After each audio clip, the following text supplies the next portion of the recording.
नमस्कार साथियों, हम हरिवंश अपन यूट्यूब चैनल हरिवंश म्यूजिक पर सबका स्वागत करते हैं। आओ जा एक चिड़िया का कहानी आप लोग को सुनावे जाते हैं। ओके, अथक प्रयास का कहानी भाई हमके आशा न पूर्ण विश्वास आप लोग को पसंद आई। अगर अच्छा लगे गाना हमारा अच्छा लगे तो हमारे चैनल हरिवंश म्यूजिक के लाइक शेयर कमेंट और सब्सक्राइब करना भूल जाए। और हमारी टीम बा, हमारी टीम के प्यार दुलार दिया जाए। कहानी बा जैसे चिड़िया जंगल जाके दाना चुग के अपना बच्चा लोग के खियावे जियावे, तो एक दिन ओके एक के दाना मिले संयोग से। वो ले जाके सोचलस कि बढ़ई के चक्की में ले जाके ओके 2 दाल कर लें। तो एक के दाल निकलल, एक दाल चक्की में फंस गई। तो बढ़ई से जाके कहतिया, क्या कहतिया, अगर ध्यान से आप लोग सुनल जाई तो हमके पूर्ण विश्वास है कि आप लोग के जरूर पसंद आई। उसे थोड़ी कहानी लंबी बा, लेकिन आप लोग के गुजारिश हमारा कि आप लोग सुनल जाइए। चिड़ैया जाके बढ़ई से का कहतिया, कैसे कहतिया, हरे चिर दे बचकिया के खुटवाए बढ़ई, चिर दे बचकिया के खुटवाए बढ़ई, खुटवा में फसल मोर डालिया।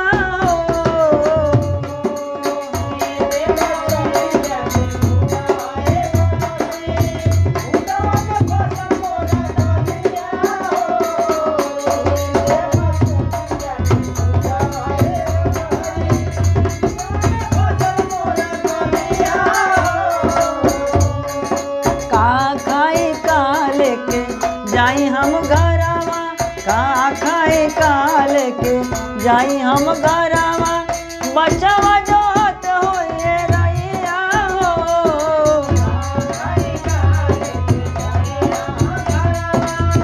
बचवा जो हत हो ये रैया हो, लेके जाई हम घरवा, बचवा जो हत हो ये रैया हो। चिड़िया कितना बात सुन के बढ़ई डांट के भगा देता कि भाग, हमारे पास बहुत काम बा, तू कोनो दूसरा रास्ता देख। चिड़िया बेचारी सोचती है कि अब यहाँ हम कोनो उपाय ना मिले तो राजा के पास जाके हम फरियाद करी। अपन राजा साहब के पास जाके का कहती है, अरे राजा साहब बढ़ई पर जोर डाल दा, राजा साहब बढ़ई पर जोर डाल दा, खूंटा में फसल हमार डाल दा।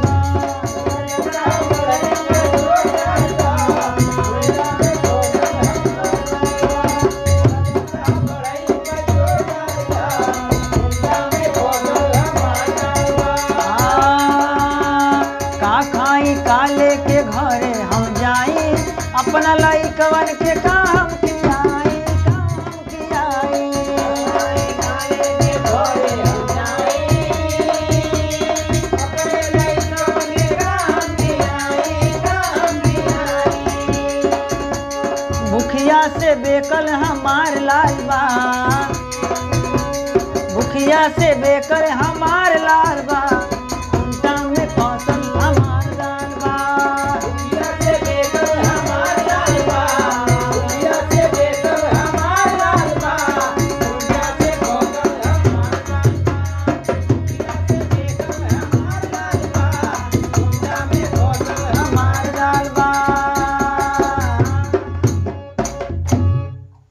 राजा साहब सोचलस कि बढ़ई के पास जाके हमारा पास आवत या फरियाद ले तो भैया हम यूँ सुनब ना, अभी कोनो रास्ता दूसर देखे। चिड़िया बेचारी सोचती है कि अब क्या करी, अब लगा तो रानी के पास जाए पड़ी।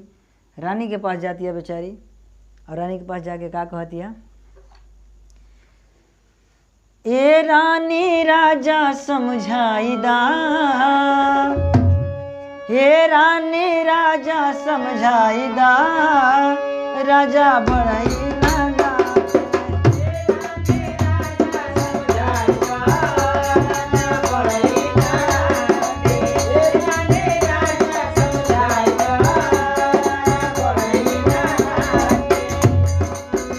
राजा बढ़ई ना डांटे, बढ़ई खूंटा न काटे,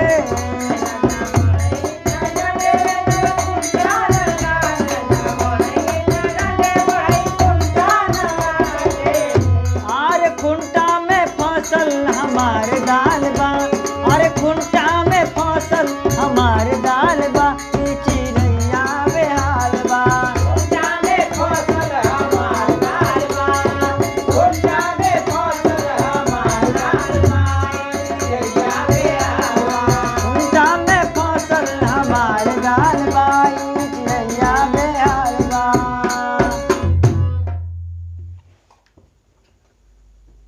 रानी कहने कि राजा के पास होके आवतिया बड़े के पास होके आवत बिया ये गोदाल खाती के इतना लोग के परेशान करती है हमहू तोर कहानी ना सुनब चल भाग यहाँ से। अब चिड़िया बेचारी एकदम गुस्सा से लाल पियर होकर सोचती है कि अब लगा था कि हमको कोनो उल्टा पुल्टा काम करे के पड़ी। सरफ के पास जाती है कहती है कि चला रानी के डसला रानी हमार कहानी ना सुनत है। सरफ के पास जाके का कहती है अरे नागराजा सुनी लगोहार नागराजा सुनी लगोहार रानी के डसला जाके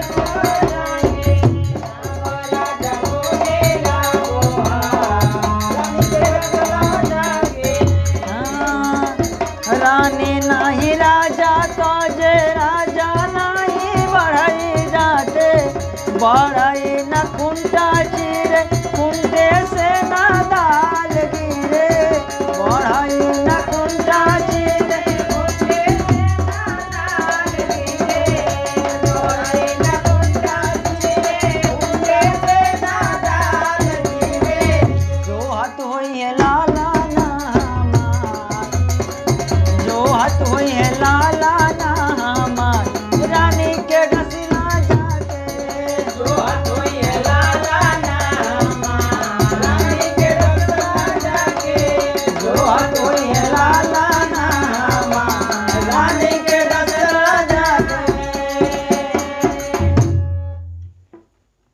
सरब कहता कि इतना छोट सा काम खातिर कि हम इतना बढ़ियार कांड करे ना जाई हम ना रानी के डसब तू जाके जंगल में से दूसरा कोनो चारा ढूंढ लिया हुआ। चिड़िया बेचारी सोचत है कि जब इहो ना सुनत न तब के पास जाई। अब लगा था कि नौ को कोनो उपाय करे के पड़ी। अब बेचारी मजबूरन लाठी के पास जाती है जंगल में जाके लाठी से कहती है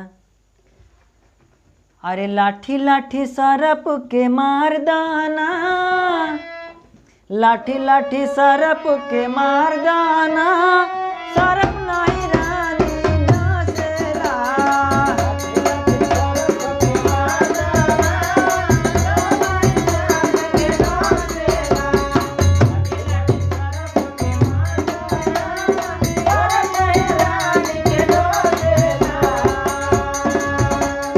रानी नहीं राजा समझावेली राजा नहीं बड़ाई के डांटे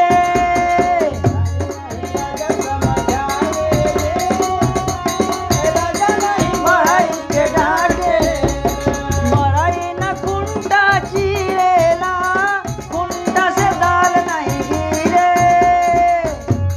बड़ाई न कुंटा चीरेला कुंटा से दाल नहीं गिरे सरप के तनी फटकार जाना सरप के तनी फटकार जाना लाठी लाठी सरप के मार जाना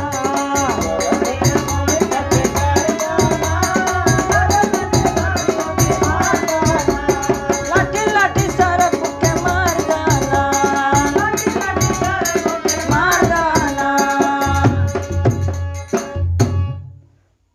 अब लाठियों कहती है कि लगा था कि एक दाना खातिन के इतना बढ़िया हमसे कांड करवाए कि सरप मरवा दे वो डांट के भागा देता अपने पास से।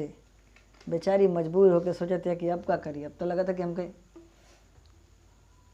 आगे के पास जाए के पड़ी पूरा जंगल में जरवा दे कह के देखी सुनतिया कि ना सुनतिया। जाके कहती है कोनो भाव में हरे जंगल जरा द अगिया लाठी नहीं सरप मारे जंगल जरा द अगिया लाठी नहीं सरप मारे जंगल जरा द अगिया लाठी नहीं सरप मारे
आगे कहती है कि हम जंगल ना जलाओ जाए। कोनो आगे का रास्ता तू सोचा, चिड़िया बेचारी भाग के जाती है, सोचती है कि अब इतना लोग के आगे गुहार के नहीं के वो हमारी बात ना सुनलस, अब चलत नहीं हम सागर के पास, समुद्र के पास। कदेव की आगे के बुता दा, देखिए समुद्र सुना तड़ा कि ना। का जाके कहतिया, अरे ए सागर भैया अगिया बुता दा, ए सागर भैया अगिया बुता दा,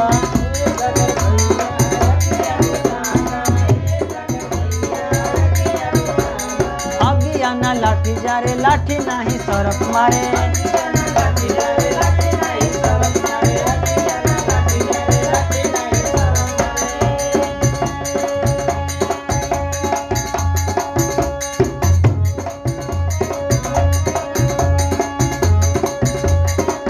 सागर भैया अगिया बुता दा, अगिया ना लाठी जा रे लाठी नाही सरफ मारे। ए सागर भैया अगिया बुता दा, अगिया ना लाठी जा रे लाठी नाही सरफ मारे।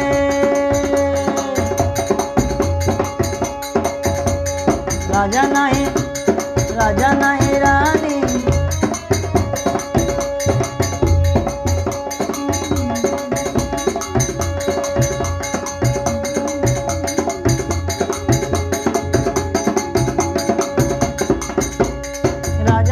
रानी, राजा नाही बड़ाई डांटे हो, बड़ाई न कुंडा चिरेला।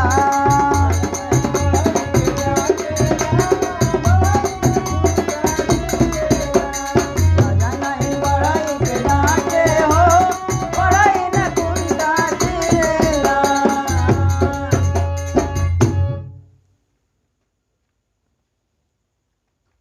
सागर भी नकार देला चिड़िया के। अब चिड़िया रानी सोचते हैं कि अब क्या करी हम, अब एक काम करी कि हाथी के पास जाके कह दे कि पूरा सागरे सोख जाए, यो हमार कहानी ना सुनत हम। बेचारी जाके सागर के पास कहती है, हाथी से कहती है, का कहती है, सुना सुना ये गज महाराजा, चला जल्दी समुंदर सुखा जा।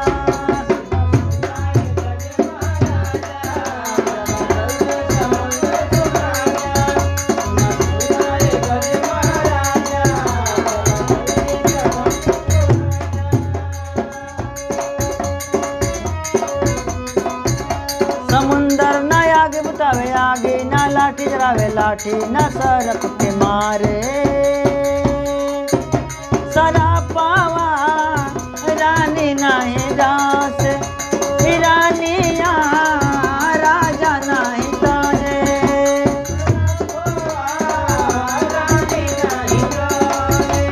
रानिया राजा नाही तारे।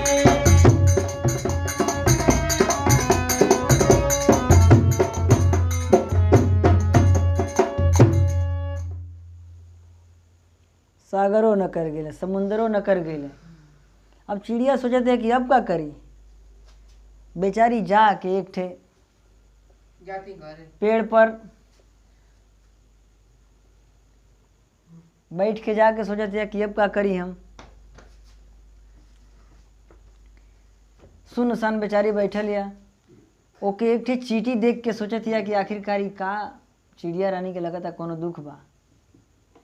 पूछत या कि ए चिड़िया बहन तो के कोनो परेशानी बा का, तो बतावत या कि हमके कोनो परेशानी नहीं खे, अगर रहबो करे तो तू चीटी के जा तू का कर लेबू हमार, तो कौन समझ पेबू कि नहीं हमार दुख दर्द हर लेबू। जब इतना बड़े बड़े जानी ना घर गइल तब चिटिया के छोट जन के समझ के ई बात बोलल। चीटी कलश की देखा, हम छोट भले लेकिन हमारे पास इतना शक्ति है कि हम हाथी के भी हरा सकत हैं। इतना जब चिड़िया सुनलस चीटी के बात तक हाथी के हरा सकत है, यानी हाथी से हमारा काम बनी।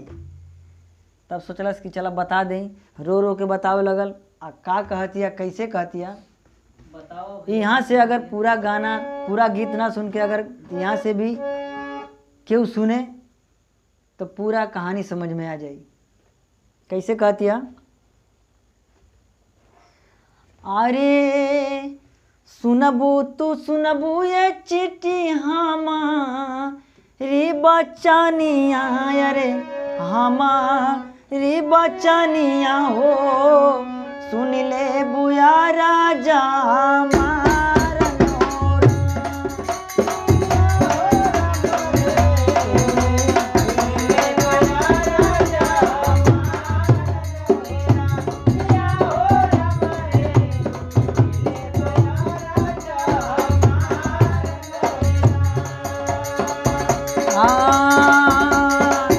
हाथी नाही सागर सोखे सागर नाही आगे बुतावे सागर नाही आगे बुतावे आय ज्ञान जंगल के जार न हो रामिया हो रमरे ज्ञान जंगल के जार हो रामिया हो रमरे ज्ञान जंगल के जार लाठिया न सरप मारे सरप नहीं रानी दास सरप नहीं रानी दास रानी नहीं राजा समझावे हो रामिया हो रमरे रानी नहीं राजा समझावे हो रामिया हो रमरे रानी नहीं राजा समझावे हो राजा नहीं बढ़ई डांटे बढ़ई नहीं कुंटा चीरे बढ़ई नहीं कुंटा चीरे कुंटा में फसल मोर दालन हो रामिया हो रमरे कुंटा में फसल मोर दालन हो रामिया हो रमरे कुंटा में फसल मोर दालन हो आका हम खाई बकाई लेके घरे जाई बुताई लेके घरे जाई का कहीं है सुगाना हमारा नुरा रामिया हो रमरे का कहीं है सुगाना हमारा नुरा रामिया हो रमरे काई कहीं है सुगाना हमारा नुरा।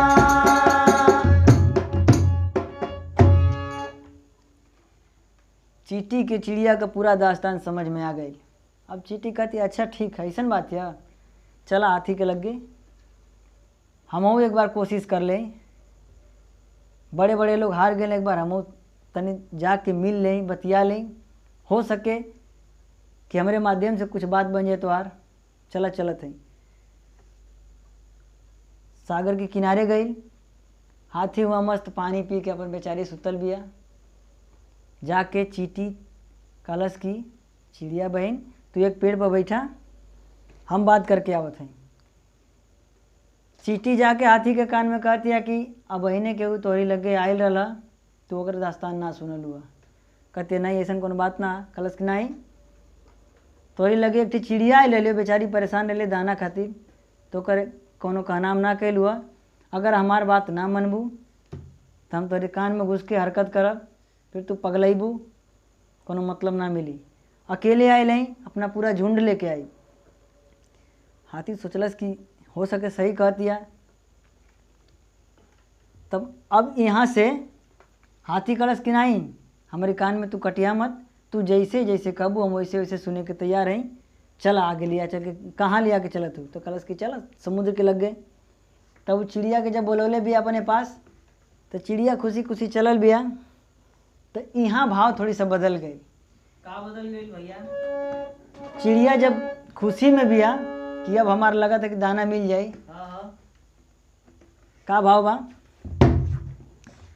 अरे डेरवा वाले बारे डेरवा वाले बारे डेरवा वाले बा एगो चींटी के जतिया डेरवा वाले बा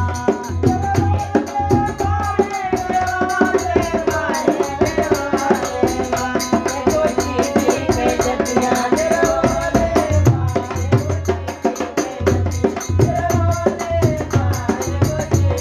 डेरवा वाले बा एगो चींटी के जतिया डेरवा वाले बा एगो चींटी के जतिया डेरवा वाले बा एगो अगिया के डरे हाथी सागर सोख चलली, हाथी के डरे सागर आगे बुतावे चलले, सागर सोख चलली, हाथी के डरे सागर आगे बुतावे चलले,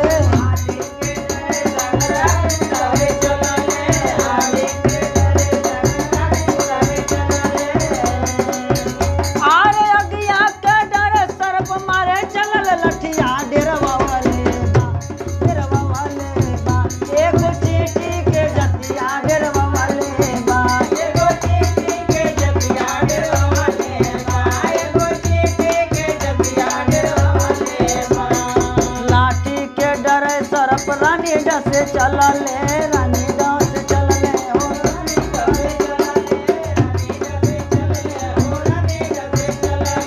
सर्प के डरे रानी राजा समझावले, राजा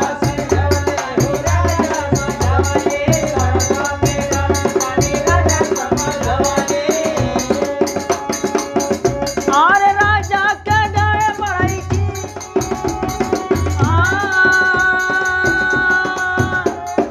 राजा के डरे बड़ाई निकाल दे लगलिया, डेरवा वाले बा एगो चीटी के जतिया, डेरवा वाले बा एगो चीटी के जतिया डेरवा वाले बा, एगो चीटी के जतिया डेरवा वाले बा, एगो डेरवा वाले बा, हो डेरवा वाले बा, डेरवा वाले बा, हो डेरवा वाले बा, एगो चीटी के जतिया डेरवा वाले बा, एगो चीटी के जतिया।